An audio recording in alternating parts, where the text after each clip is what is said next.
সরকারি অফিস ঘেরাও অবস্থান কর্মসূচির সবশেষ খবর জানাতে বাগেরহাটের মংলা থেকে এবারে যুক্ত হচ্ছেন সহকর্মী এনামুল হক। এনামুল, 4 দিনের কর্মসূচির ঘোষণা কারা দিলেন, এই বিষয়ে তারা কি বলছেন এবং কর্মসূচির এই মুহূর্তের অবস্থা কেমন জানাবেন? অদিতি, আপনি জানেন সংসদীয় আসন পুনর্বিন্যাস এবং বাগেরহাট জেলায় যে 4টি আসন ছিল সে 4টি আসন থেকে একটি আসন কর্তন করা হয়েছে, যার ফলে কিন্তু সর্বদলীয় সম্মিলিত কমিটি বাগেরহাট জেলায় কিন্তু একটি কমিটি গঠন করা হয়। এই কমিটি গঠন করার পর থেকে কিন্তু ধারাবাহিক যে আন্দোলন সেটি কিন্তু চলতেছিল এবং সেই ধারাবাহিক আন্দোলনের কর্মসূচি হিসেবে কিন্তু গতকালকেই আন্দোলনের কর্মসূচি ঘোষণা করা হয়েছে যে আজকে সরকারি অফিস আদালত কিন্তু ঘেরাও করা হবে। সেটি কিন্তু সকালে জেলা পর্যায়ে যতটা ব্যাপকতা পেয়েছে সেই উপজেলাগুলোতে কিন্তু তেমনটি পাইনি।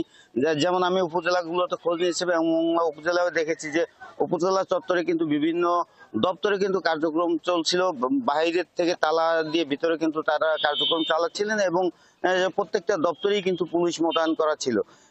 আর আইন শৃঙ্খলার যে বিষয়টি সেটি কিন্তু আইন শৃঙ্খলা বাহিনী কিন্তু সর্বোচ্চ সতর্ক অবস্থায় রয়েছে, কোনো অবস্থাতেই তারা কিন্তু কোনো বিশৃঙ্খলা বরদাস্ত করবেন না বলে জানিয়েছেন আমাকে মংলা থানার ওসি আনিসুর রহমান। আর যে বিষয়টি আপনি এই যে মংলার যে একটি আসন বাগেরহাট জেলার যে একটি আসন পুনর্বিন্যাস করা হয়েছে এবং একটি আসনকে কর্তন করা হয়েছে, এই দাবিতে কিন্তু এখানকার যে বাগেরহাট জেলার যে মানুষ তারা কিন্তু ফুঁসে উঠেছেন। তারা বারবার কিন্তু হরতাল, অবরোধ এবং ঘেরাও কর্মসূচি পর্যন্ত দিয়েছে এবং এই যদি বাগেরহাটের আসনটি পুনরায় ফেরত না দেওয়া হয় তাহলে কিন্তু তারা বৃহত্তর কর্মসূচি সহ ধারাবাহিক কর্মসূচি তারা পালন করবে বলে জানিয়েছেন। ইতিমধ্যে কয়েক দফায় যে আন্দোলন হয়েছে তাতে কিন্তু দক্ষিণাঞ্চলের যে খুলনা মংলা মহাসড়ক এবং খুলনা ঢাকাও যে মহাসড়ক, সে মহাসড়ক কিন্তু কয়েকবার অবরোধের আওতায় পড়েছে এবং হরতালের এই কারণে কিন্তু দক্ষিণাঞ্চলের অর্থনীতি যে তার উপরেও কিন্তু একটি বিরূপ প্রভাব পড়েছে। তাছাড়া কিন্তু এখানকার যে মংলা বন্দরে এবং ইপিজেড সহ বিভিন্ন কলকারখানা রয়েছে সেটিও কিন্তু কয়েক দফা বন্ধ ছিল এবং আগামী হরতালেও কিন্তু তেমনটি আশা করছে। তবে আজকে কিন্তু সম্মিলিত যে সর্বদলীয় সম্মিলিত কমিটি, সেই কমিটির কনভেনর সালাম কিন্তু ঘোষণা করছেন যে আগামীকালকে সকাল 6টা থেকে সন্ধ্যা 6টা পর্যন্ত কিন্তু হরতাল পালন করা হবে বাগেরহাট জেলায় এবং তার পরের দিন অর্থাৎ মঙ্গল এবং বুধবারে কিন্তু সকাল 6টা থেকে দুপুর 12টা পর্যন্ত কিন্তু হরতাল পালন করা হবে প্রত্যেকটি উপজেলায় এবং পুরো জেলার 9টি উপজেলায়।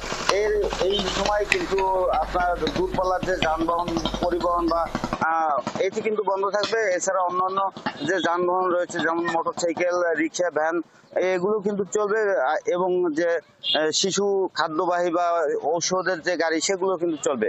অদিতি, ধন্যবাদ এনামুল। এই মুহূর্তের খবরগুলো আমরা জেনে নিচ্ছিলাম এবং প্রশাসন কি ধরনের পদক্ষেপ নিচ্ছে এই সমস্যা সমাধানের, এসব নিয়েও নিশ্চয়ই আপনি খোঁজ খবর রাখছেন। আমরা নিশ্চয়ই পরবর্তী সংবাদগুলোতেও কথা বলবো। ধন্যবাদ যুক্ত হবার জন্য।